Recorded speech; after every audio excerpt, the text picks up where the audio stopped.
All right, folks. So the Jacob cycle continues. I hope you all enjoyed Jacob kind of getting what he puts out there a little bit. So just a refresh from last week, he is on the run, whether it's because he stole his brother's birthright and blessing and Esau's trying to kill him, whether it's the fact that his family is sending him out to look for a wife. He is on the run. He has had a holy moment where God has confirmed the covenant. We've had that covenantal language again, and Jacob, hold on, sorry, it only rings twice, and I actually don't know where the mute button is. I should learn how to work my phone better, so hopefully they leave a message. So he's not only on the run, he has the covenant. He's not only agreed to it, he has kind of put something on the table. He talked about what he is going to leverage for, like, if God comes through and God's like, I'm going to be with you through this whole process. So that's where we left off last time. Now, I will say, if you looked at the notes last week, you will notice we are not going to the very end of this chapter. This is one where the chapter break kind of breaks up a story. So we are not going to talk about baby drama today. We know baby drama is going to come if you know the story of the two, or what amounts to then be 4 women with a baby competition. That will be in the week to come. Today, we're just going to talk about the marriage issue.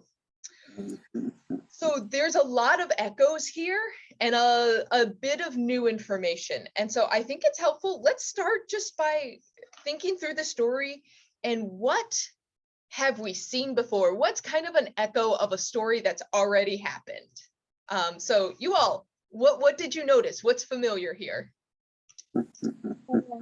It's I assume it's Isaac all over again. Right? It's a repetitive thing. You go and look for a wife. You see her outside in the field or by someplace outside.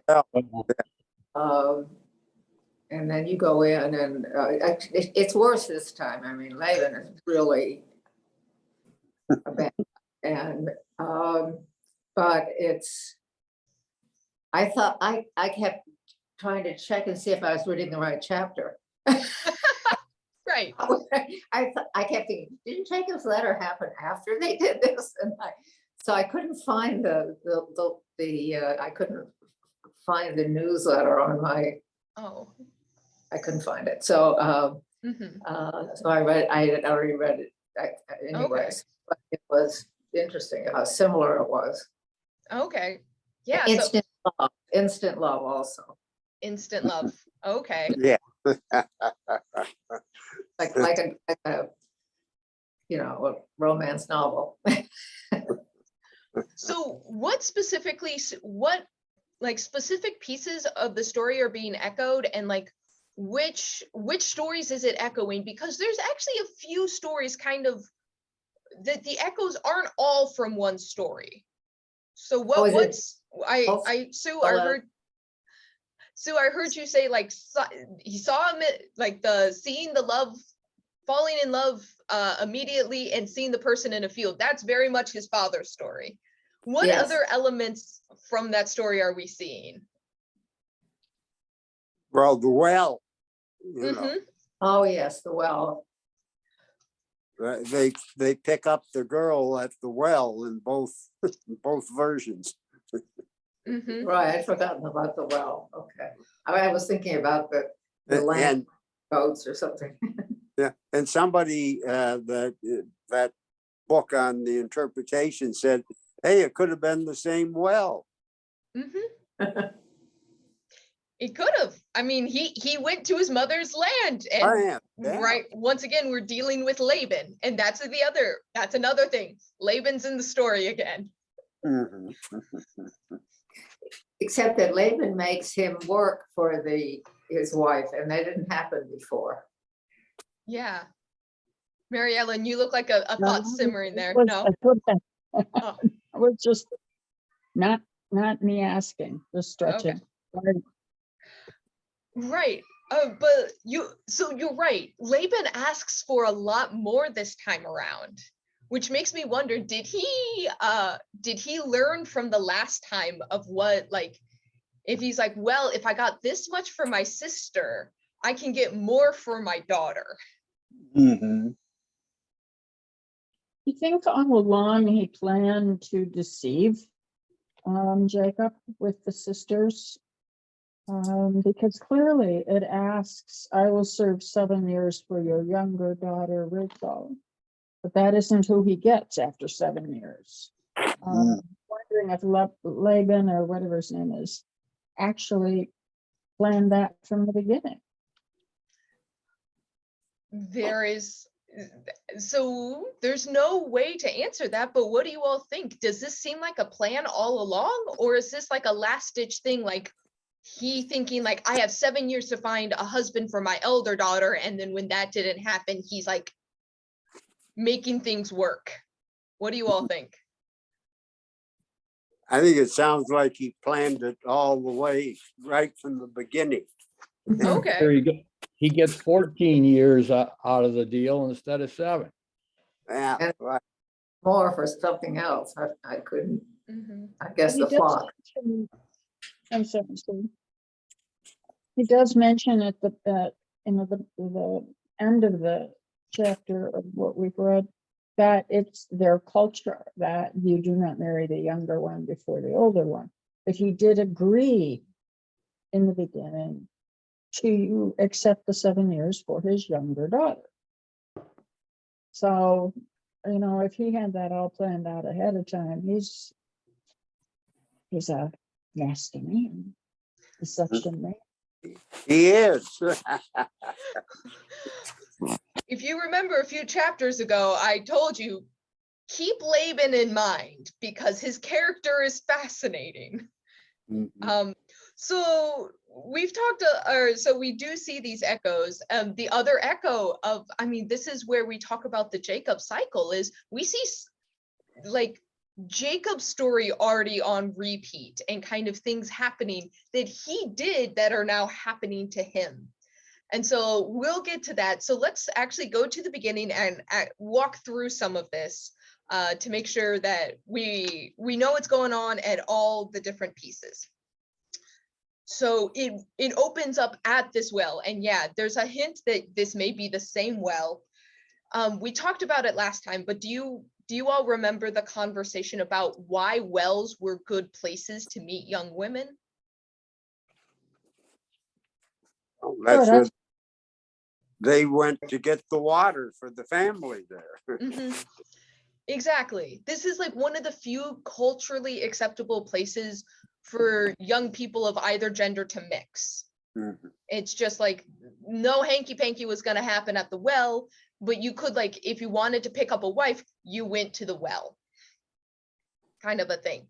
So it is an echo of other stories. It also was just like, kind of what I think of is like the 1950s image of the drive-in. If you had a date, you went to the drive-in, or at least that was the story that I was told. It has echoes because it was common.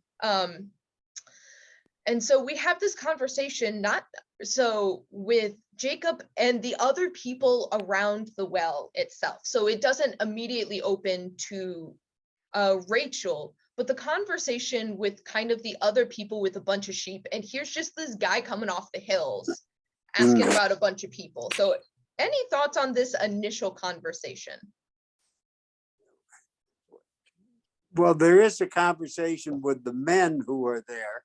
And Jacob says something, well, why here they're coming to the sheep, why don't you water them? And they say, well, you can't do it. You got to wait for everybody to get here. Now, I don't get the context, because then Jacob rolls away the stone so Rachel can water Laban's sheep, But Mhm. why that distinction of whether everybody is there and all the sheep are ready to drink or not? I don't. And this stranger comes in and changes everything. He says, well, I'm not gonna wait for all of them. I'm just gonna do this for this young woman. Mhm. And, you know, he's just out of the hills, a stranger doing this. Right. So I was actually trying to do a little bit of reading to figure this one out, because the notes in my Bible don't actually explain this. Mhm. So this is purely a guess. I will qualify this to saying I don't actually know the purpose. What you can see is that the stone is really heavy. We know that Rachel is the one coming to water the sheep for her family. If you think about David, when David, pre-King David, is being chosen for king, he is the youngest of the sons and he is the one tending the sheep. I get the sense from other contexts and other things about tending the sheep that tending the sheep was something that could be done by someone who wasn't necessarily big and buff, that often younger, weaker people did it. And so my estimation is it actually may have been a group effort to push the thing off. Oh, okay. Yeah, The that other makes sense. side of it is I was trying to figure out, why is there a stone over this well? And this is the other thing I can't figure out. I don't know if it deals with, because they're in a desert, if you put a stone, there's less evaporation out of the well, but then it's not replenished by rainwater. I don't actually know the purpose of this stone. Yeah, Mary Ellen? What about to prevent contamination? Contamination is fair. The other thing is, if water rights, if you don't want one person taking more water than another one, this could be a solution. If you need everyone there to move it, then you don't have one person taking more water than they deserve. But, and they all know how big their flocks are. They all know basically if, you know, somebody has a small flock, they're not going to take as much water. Somebody with a big flock is going to take a lot of water. I don't see the validity in that because they already know what each shepherd's flock will take. Or it's forcing cooperation between, Operation, I can see. yeah, where it's like no one person can say they own it because they literally have to do it together. Mhm. So there's something here. Like I said, these are just guesses on my part. I don't actually know, and I couldn't find anything that was talking about it. So It's But the- interesting that there isn't any commentary about it, which means it was just a normal thing to do. right. Yeah, nothing unusual, not symbolic or anything. So, I don't know. That makes me think of an image I saw recently, which was a Czech dictionary, and they showed the passage and they did the translation, and the Czech dictionary said, horse. Everyone knows what a horse is. And there was no other explanation. It's just like everyone knows what a horse is. And there's a lot of things like that sometimes, of like, it's just said so commonly and given no explanation. And so, yeah, there's probably a very well-known cultural reason why there would be a stone over a well that we just have no idea what. I'll put something else. Yeah, go for it. Could be preventing other animals from drinking at the well, the wild animals coming, or kind of a rogue, the shepherd with his flock. It's too heavy for him to move on his own. Where I think you're on to something, but I would see it more as a safety measure and not as a wild animal, because it's normally you have to draw water from pretty deep. I don't see like an animal being able to just like dip its head in because the water's not at like the surface. But it could be so your animals don't, I mean, have you all seen goats? Goats can be dumb. Goats climb on everything. You could see how a goat could jump on the like edge of it and then fall in, and then you're losing animals. So I could see how it could be protective. Mhm. That too. Yes. They have to put the bucket down and get the water out for the animals, so it's a big deal. It takes a while. It does. And that's why, like, if you remember with Rachel, she's like, like when she waters the camels, it's because like she's literally doing manual labor to pull that water out. So in this situation, Jacob evidently goes into Hulk mode and just pushes the whole thing off himself. Mhm. He pushes it off, and then he's able actually to, I believe it says he waters Rachel's, is he the one that does the actual like watering of the sheep? He said, look, it is still broad tide, it's not time. Yeah. Hmm. So this is the other interesting thing where there's context here and I'm not fully sure what's going on. You normally didn't do this in the middle of the day. We get more confirmation of this because Jesus's interaction with the woman at the well, it's well commentated that she's coming there at high noon because Yeah. it's hot and doing this kind of work is really taxing. You don't normally do this in the middle of the day. And there's not really an explanation of why Rachel's coming to water the sheep in the middle of the day. And the guys are like, dude, go let them out to pasture, make them eat stuff. Why are you here trying to get them water? And there's no explanation given. What's up? But the other guys are already there, Right. you know, so coming at high noon shouldn't be a surprise because there are shepherds that are already there waiting for the, you know, flocks to arrive before they roll the stone. Yeah. Something's going on here. I'm not sure the full dynamics here. Unless they had, I'm not going to postulate anymore. I don't know. But at any rate, yeah, oh, here we go. This is verse 10. Jacob went up, rolled the stone away from the well's mouth, and watered the flock of his mother's brother's Laban. So he just pushes it off, pulls all the water up, and waters not the shepherd's sheep, but Rachel's sheep. So what do you think of this as an act of love? It was suggested that Jacob was in love not only with Rachel, but also with her brother, the potential of getting the sheep as well. You see a beautiful woman and her wealth and her literal wealth roll up, and you're like, yes, score. Yeah. This is the daughter of my mother's brother. Awesome. Yeah. Yeah, a lot of intermarriage.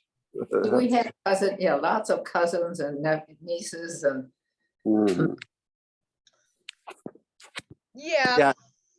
The interpreter's Bible there, the guy says it's like meeting a young woman whose father just bought her a sports car, and she drives up and says, hey buddy, would you like to go for a ride? I saw that too.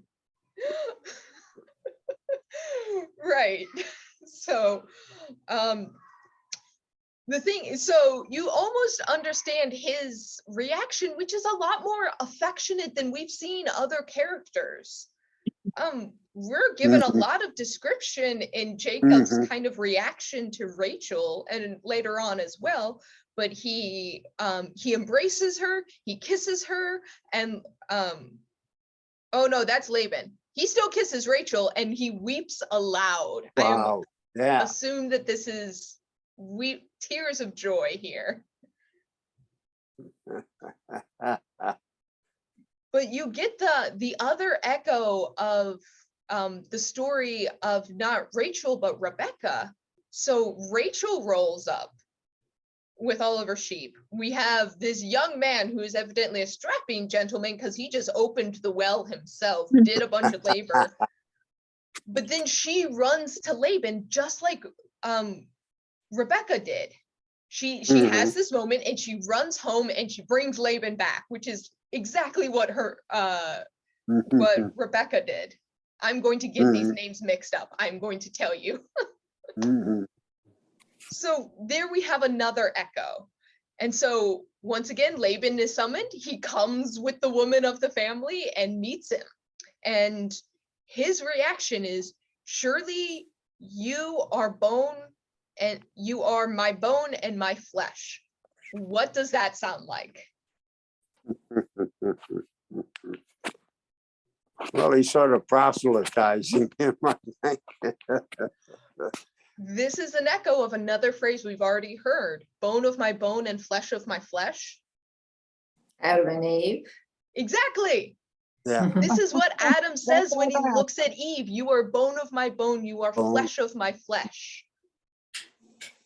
So it's not a direct quote, but it might as well be. Like, you are my Mm. bone and my flesh. You are my kin. Yes.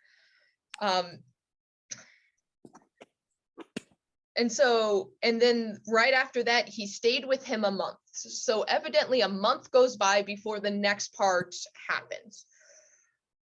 And so there's kind of this conversation afterwards. There's this conversation between Jacob and Laban.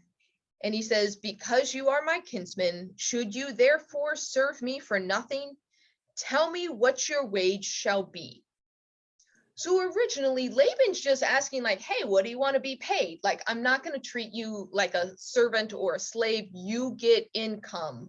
You are my people, almost kind of saying we're on equal footing here. Like, I'm not going to treat you less than me.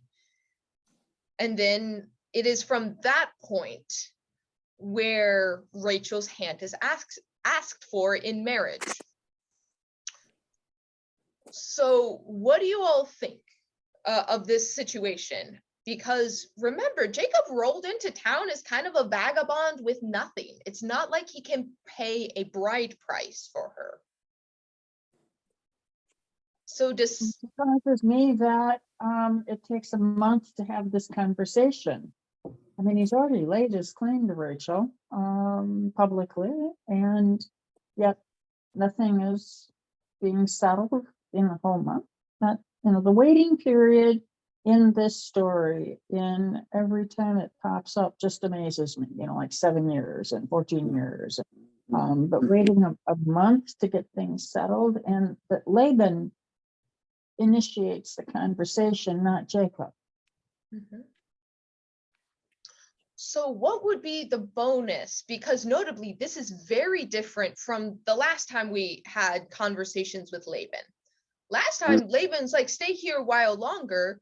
And the servant said, no, I need to get back home.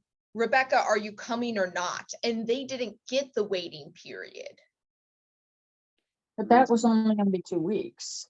So yeah, but that was when Rebecca asserted her own will and said, no, I'm going.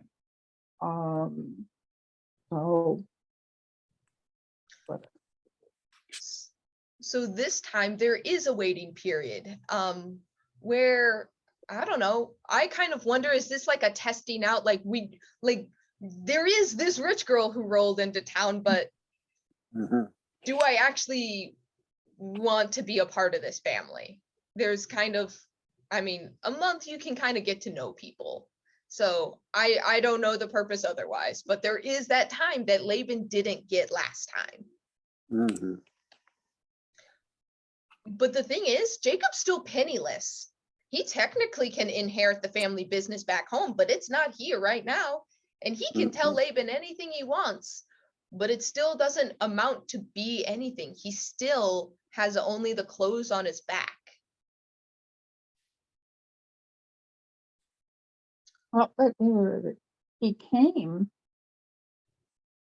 with the jewelry that he gave to Rachel, which was of some value. So I don't know if he's carrying any more. It's not part of the story, but he came with this. Wait, hold on. Larry's on the move. Do we get a point where Jacob gets handed off some jewelry? No, I think that, you mean the bracelets? What happened at the well? It did? What? hold on, did I miss something? I thought that was.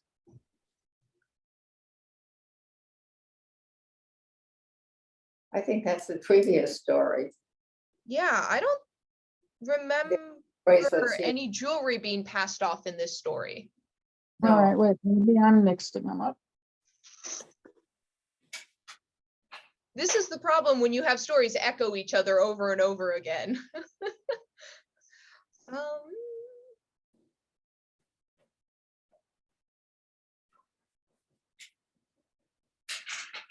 All right, yeah, I just reread it and I am mixing it up. I'm sorry.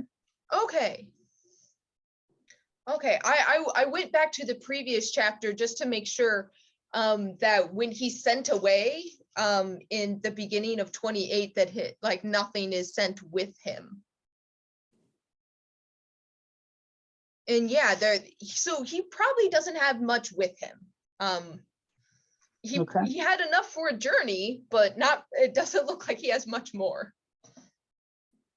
But he must be very appealing because Rachel took to him right away. Mm-hmm. Yes, evidently he's some kind of charmer of some sort. Not the He-Man hunter brother, but he evidently has some sort of grace to him. But in verse 16, we get at the beginning of this conversation, even before the asking for one of the daughters as a wife, we have the explanation. Laban had 2 daughters. The name of the elder was Leah, and the name of the younger was Rachel. Leah's eyes were lovely, which evidently the word lovely is a little bit ambiguous. It may also mean weak. Don't know.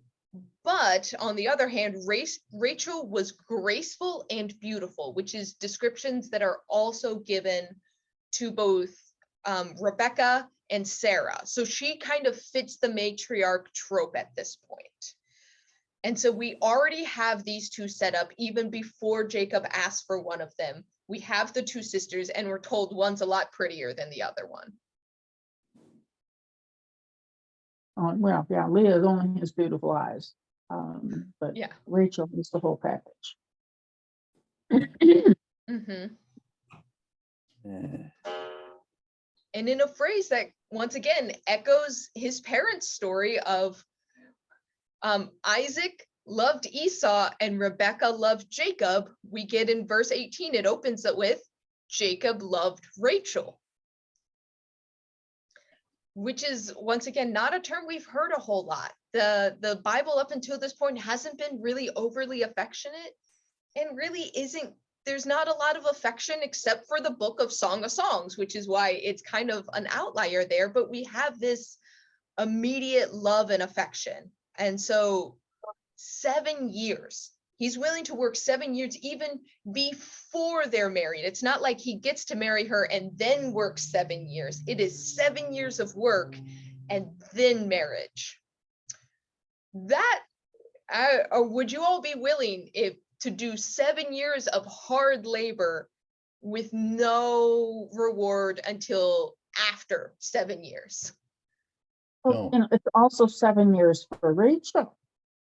I mean, she's of marriageable age now, and 7 years, I mean, that could be 13, 14 years old, but 7 more years puts her into the spinster category. We'll get to that. That detail is a little bit different. It's kind of implied, or actually, let's go ahead and we can jump to it just for like a quick explanation. If you see in verse 28, this is right after he agreed to another 7 years work. Jacob did so and completed her week. So Leah gets a week of having Jacob to herself. That is kind of, you're basically having sex every day to kind of guarantee an heir. That's kind of that week period, not just like a honeymoon. It's like child security. You try to get a baby as fast as possible to like make sure the situation's going to be good. And Oh. then Laban gave his daughter Rachel as a wife. So he actually gets the two sisters back to back. It's just after getting Rachel, he has to work another 7 years. So he doesn't wait a total of 14 years. He does get Rachel pretty quickly afterwards. So Leah, though, only gets 1 week of being the only bride, Mhm. knowing that all the time her husband is longing for her sister. Mhm. And there are 2 servants girls thrown in for good measure. Right. We're told about them right away, but they come into play much later. So that's kind of an explanation. Yeah, he has to work 14 years, but he does get his prize at the halfway point. Mhm. That's the good news. But Rachel doesn't produce a baby right away. Like I said, we'll get to the baby talk later. And yeah, we're not gonna jump into that because we're gonna talk about the baby drama all together because it is a trial. So going back, so Laban evidently agrees that 7 years hard labor is a good enough deal for him to give theoretically his daughter away. And so this once again, going back or touching on the question we asked, did he orchestrate both of his daughters to be married off from the very beginning? Maybe. It's a way to keep it in the family, and it would actually be a way to consolidate his business if he's not trying to have 2 son-in-laws jockeying for half of the flock. It would be a way to keep it together. That said, daughters don't normally inherit, so that may be a non-issue. We don't know if he has sons. But the thing is, that also gave him a 7-year window to try to marry off Leah. If someone actually did have money and was able to pay a bride price, then the person marrying Leah wouldn't have to wait the 7 years. So there kind of would be time if that wasn't the goal in the beginning to marry them to the same person. So we don't know. Laban's kind of a tricky guy. Yeah, so is Also Jacob. getting- He's also getting all the years of free labor. Yes, Mm-hmm. and Jacob turns out to be very good at it. Indeed, he does. Yeah. Oh yeah, Larry, what's up? Well, this gives Jacob 7 years, to consolidate his wealth. I mean, he's got all the women but now he's got to get the sheep, so. Mm-hmm. Oh, yes. Yeah. The- Yeah. the So trick- one of the things that's interesting is so he basically goes to this area with nothing but God's blessing. He has the promise of land that he is actively leaving. So this is where we see that often one part of the covenant starts to be missing at any one point in time. That's why I've hammered it in. It's like, what are the 3 areas of the blessing? Land, babies, and blessing. And this will be a narrative through the rest of scripture is what 3 of the 3 elements is missing. So right now so he's kind of the descendant, but we've lost the claim to the land, or not the claim to the land, but he's actively left the promised land. And God's like, I will bring you back. But that part is not active. We will have the trouble with descendants. Right now, Jacob basically just has the blessing. Mhm. He goes in to this area with just the blessing, and we're going to see how he comes out of this area Mhm. and think about how the covenant worked for him. Mhm. And so, but going back to this marriage thing, after 7 years, which we're told fly by because he's so in love, it's not like he doesn't get to talk to Rachel. He is living in the same area. They're just not allowed to be a couple, but this does get them time to know each other. It flies by, and then he goes to Laban, says, "Give me my wife. I have earned it. It has been 7 years." And Laban throws a really big party. And the implication is Jacob gets very drunk because he needs to be drunk enough to not know what sister he has in the tent. Ancient customs say that it's kind of assumed that there is a part of the ceremony, literally, where the two people go into the tent and everyone's waiting around, because that is the actual, it's not like we have a ceremony and like we exchange rings, we say vows, and like we kiss at the end. No, you're not married in ancient culture until you go into the tent and you come out as one. And when I had this explained to me, I thought it was very uncomfortable to think about the entire family waiting around and listening. It happens today, though, in different cultures.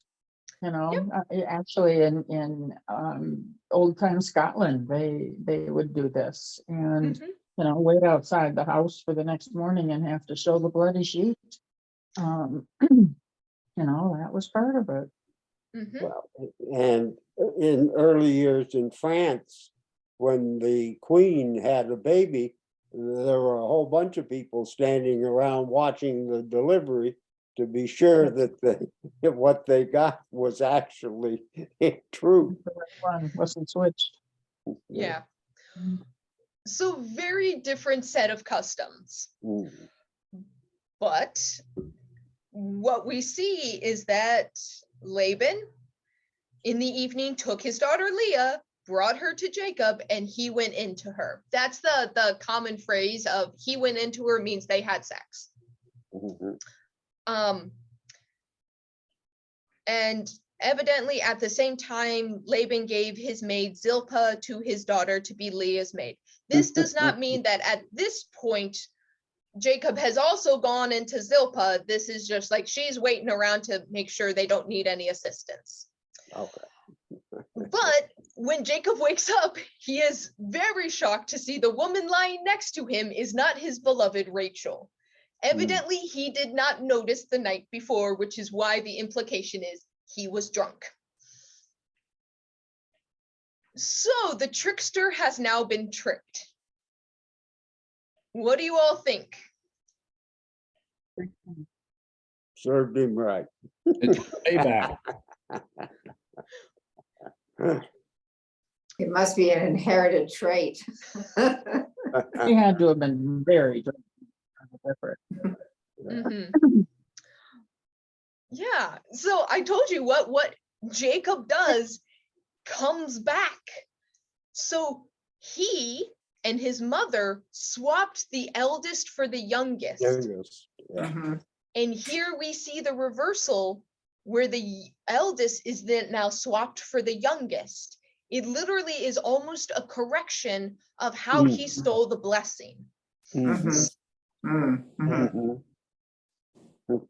Chris, What's up? hey, I'm having flashbacks back to, and I can't remember who the characters were. It could have been Abraham in the cave, and the two sisters, his two daughters, went in and had sex with him to continue the line. And we were talking then about how drunk he was to do this. Yeah. And again, you know, you've got kind of the same situation of some trickster going on here in order to conceive, carry on the line, marry off the eldest, whatever. It's a thread that's coming through here for me, at least. Yeah. So that's another really good callback. So we have the two situations is we have Noah. After Noah lands the boat, he plants a vineyard, he gets really drunk, and there's that scene that we talked about where something happens between him and his sons, and they see his nakedness, and one of his sons is cast off. So we have that situation of one of the men getting really drunk and something happening. The text is not clear. The other one is after Lot flees Sodom, they are like hiding in the hills, and the two daughters are like, oh shoot, we don't have any men to protect us but our dad's line is gonna run out. And yeah, they get their dad drunk.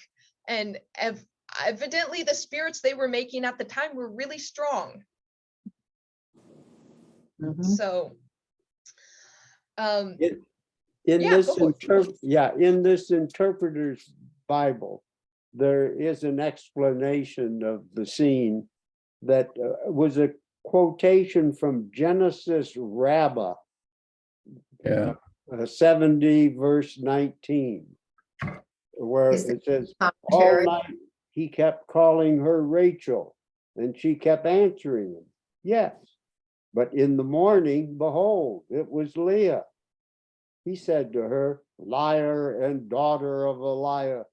Leah answered, can there be a schoolmaster without any pupils?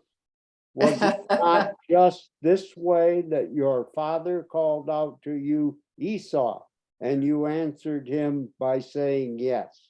So when you called out Rachel, I answered you in the same way. Yes, it's a payback. Yeah. But it's interesting. How would she have known that? Which is interesting. Yeah. they But had that is a- 7 years together though. So evidently, I mean, there is you could almost imagine. So I love actually the Jewish tradition because so that's not technically scripture, but if you see a lot of their interpretations, there's the ones where they're like philosophizing about it, but there's a second set of texts where they are literally using their creative imagination to kind of expand these stories. Because yeah, Mm. the question is like, how did he not know? And so a lot of the rabbis write and expand these stories and have some beautiful tellings. And so that is, he has Genesis as a name is my assumption. And that's like his rabbinical name. So that's Ah. not technically scripture, but it is an expansion of the story. And they're making the connections of, yeah, I learned this from you, buddy. You told me your family stories and we did the same thing. Interesting.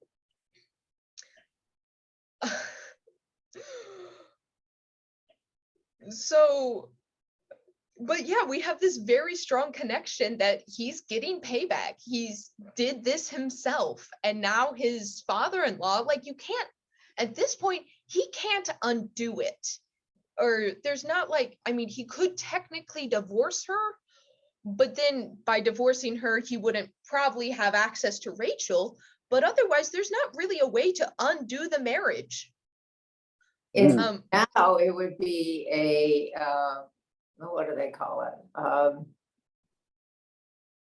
If you are deceived in the marriage, you can annulment. It could do an Okay. annulment, but they didn't have annulments though. Mm-mm. Right. But Laban's explanation, he says, "Oh, what I did was rational. This is no big deal. I can't give you my younger daughter." And there is explanation that if you marry off your younger daughter, that means your elder daughter is basically a spinster for life. She is ineligible. You wouldn't skip over the elder daughter unless there was an issue. So he doesn't want to leave his elder daughter unprotected. Come on, why I cannot leave my elder daughter without a husband. So I married her first. You can have the other one too. 2 for 1, right? And I'll Do throw you in buy the his sheep. explanation or is he just covering his butt? Yeah. Well,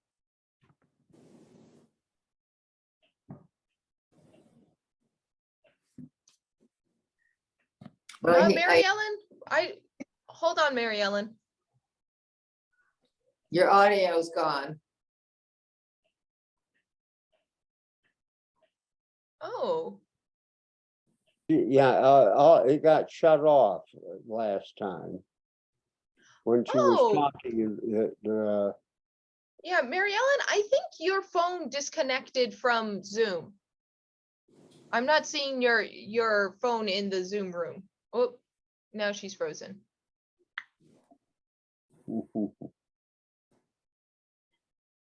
Okay. Well, we're gonna hope she comes back really quick. So there you're back. Are you able to get back on Zoom with your phone? Because we lost your audio. She's not. Hold on one moment.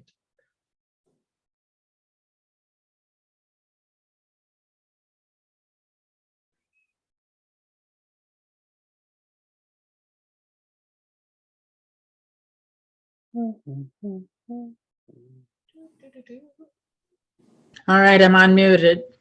Okay, Yeah. we lost your phone audio. Your phone dropped the meeting. I don't want to take up your time, Chris, on this. Let's just deal with it later and I'll watch whatever you're talking about on Okay. YouTube. Go ahead and make your comment though, because we saw you were trying to say something. I'm not reading your lips. I'm sorry. Let's just carry on with the discussion. Don't focus on me. Okay. All right. So so we have this moment where it's kind of Laban has tricked Jacob and he kind of comes out with it. What would have, if this is the plan all along, what would have been the better way to do this? Because he obviously chose deception, even if he says that it's not that bad.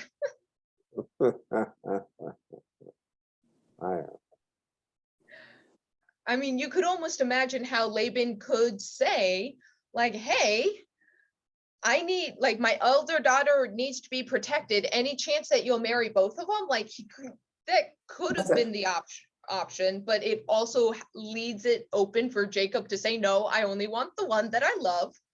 Instead, he backs him into the corner and then extracts another 7 years of service out of him. Mhm, mhm. So This it makes is- everybody pretty old when it comes to trying to conceive. So Yes. remember that 7 years have passed. Leah gets 1 week and then Rachel is able to also marry Jacob. Oh, okay. Okay. So that's right. he doesn't have to wait another 7 years for the conception part of it. It just is Okay. like more like indentured servitude for another 7 years. Yes.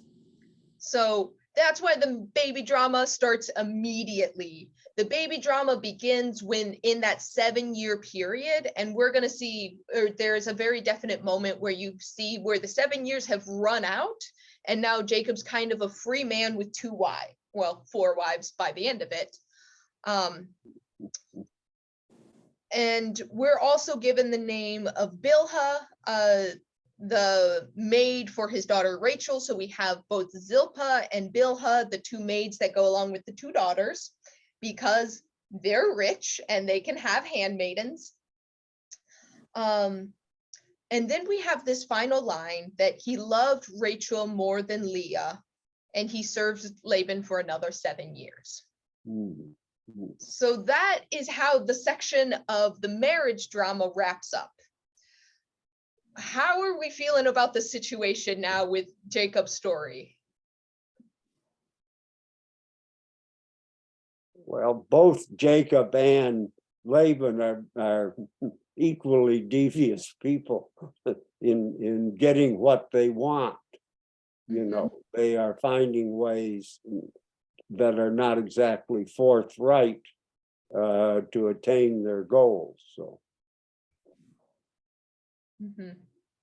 Well, I think that there was probably more chance that Laban could have gotten what he wanted without deception than it was that Jacob could have gotten a blessing. So deception was probably more necessary if he wanted it. You know, it's interesting, they depict Jacob as being kind of mild-mannered and sort of a mama's boy, and then he gets very crafty.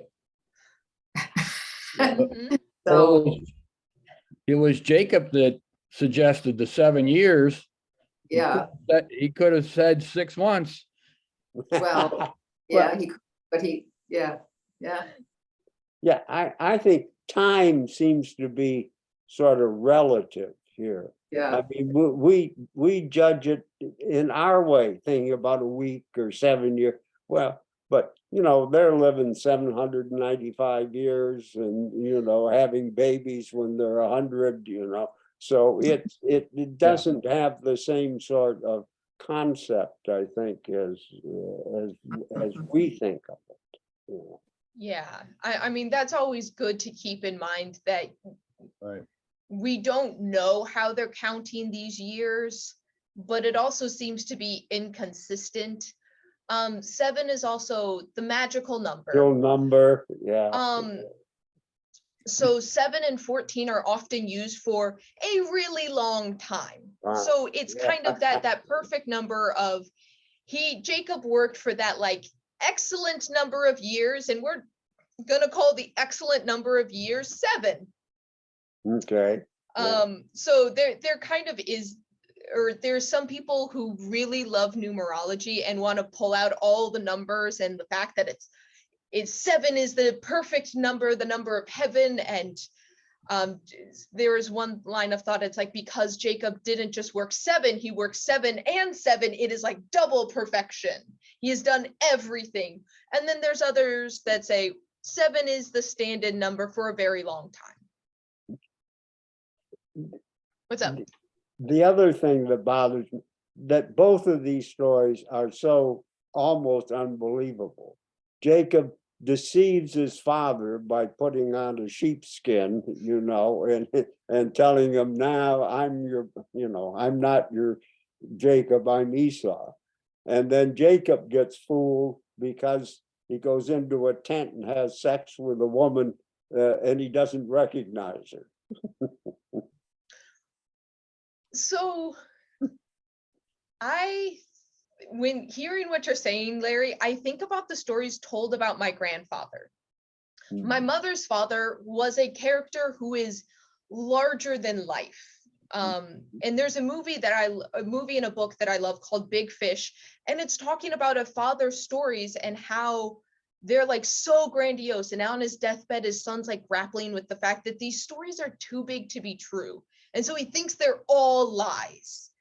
And what I love this story because I saw how the stories about my grandfather, even in my own lifetime, they like picked up the pace and got more and more intense and got like bigger and bigger. And all of a sudden the fish became the fish became the fish. Yeah.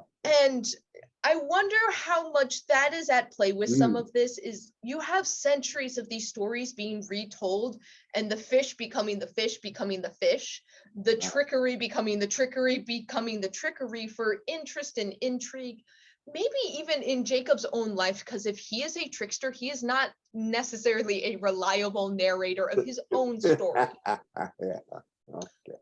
Gotcha. And so, yeah, these stories are larger than life. But I don't necessarily think they can be true and not factual. Factual. Okay. Got you. Yeah.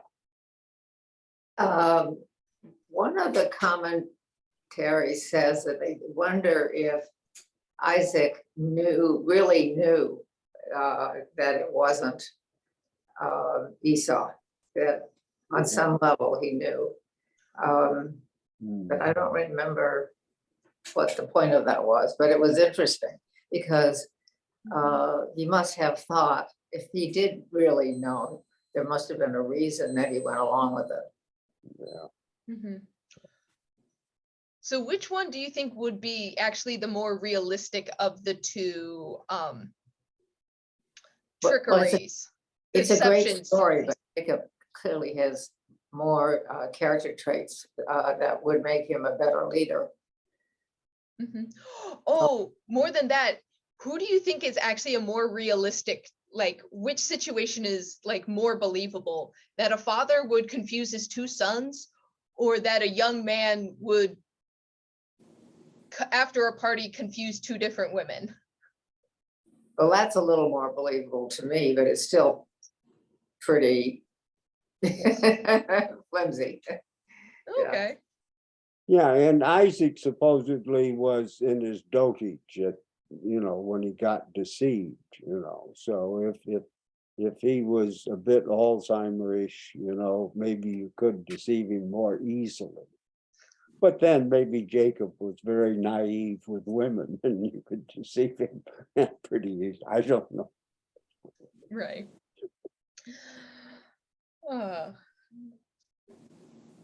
Well, any final comments about the trickster being tricked? Because we're gonna save like I said, we're gonna save the rest for next week. Okay. Yes. I think it's interesting that alcohol plays such a big part in all, I guess, thus far, the Bible and mankind's development or lack of development. Yeah. It's been very powerful here, and when nothing else worked, alcohol was brought. And with Noah also. Pardon me? What'd you say, Sue? And Noah, they got Noah drunk. Oh, and yeah, so no, Yeah, that's what I mean. Noah got, the Yeah, daughters become Yeah. impregnated by their father and carry on the line. That is really creepy. Yeah. well, alcohol is the one drug that is consistently found in all cultures. Yeah. No matter where you go, somebody was always brewing something, And there's a part that, like, I think it's important to remember that there is a safety element actually to alcohol, where Yeah. water can have a lot of like illness in it. Alcohol was sterile. And so when they talk about wine in the Bible, it is well known that they're not talking about our modern wine. Our wine is so much more potent than what they drank.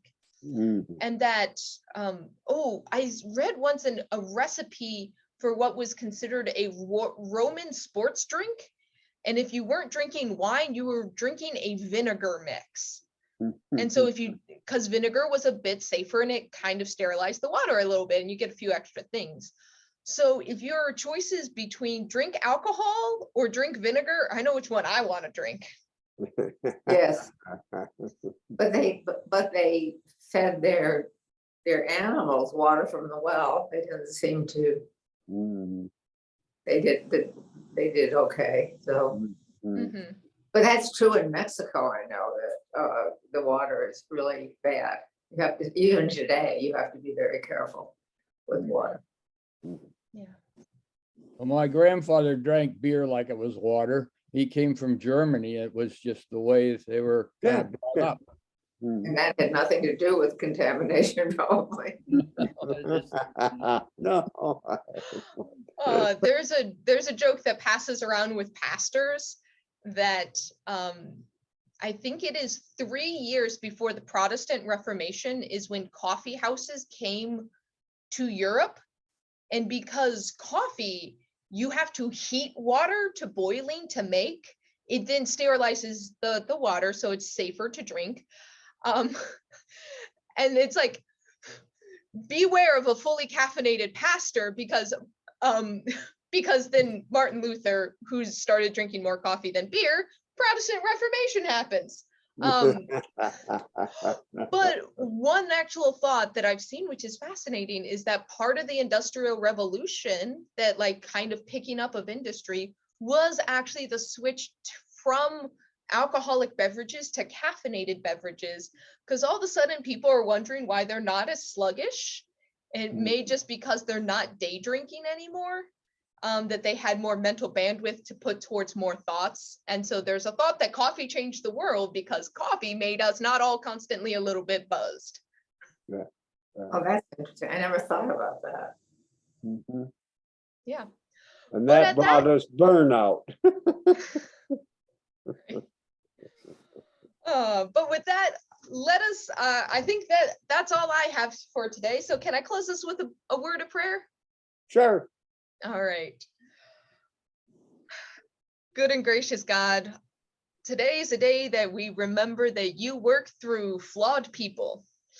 We read stories of Jacob and of Laban, and we see that they are included in Holy Scripture, and yet they are not perfect people.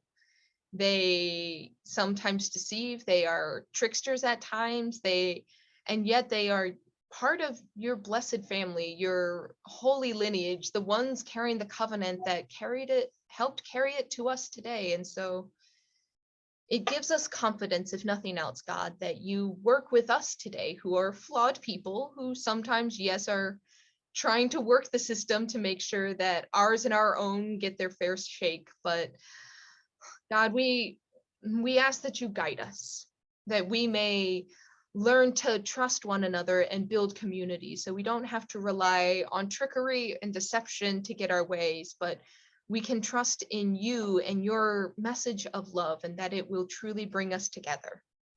So I ask that you bless this group, bless our members that are in other places, whether it's across the world or down the street. And until we're able to come back together and study your story and your word once again. In Jesus' name, amen. Man. All right. Y'all. And we'll see you all later. Leah.